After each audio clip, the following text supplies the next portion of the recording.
Монгол хэлний хувьд бол монгол хүмүүс их анхааралтай. Их чухал нандин гэж боддог юм шиг.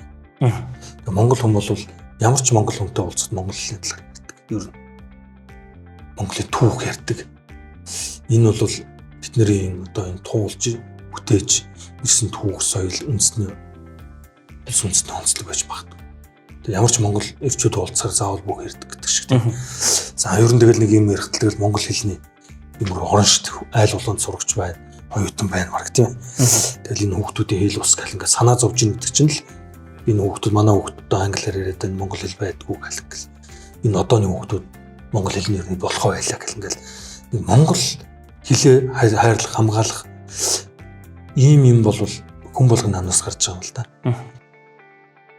Гүн гүнзгий сэтг Thinkers podcast.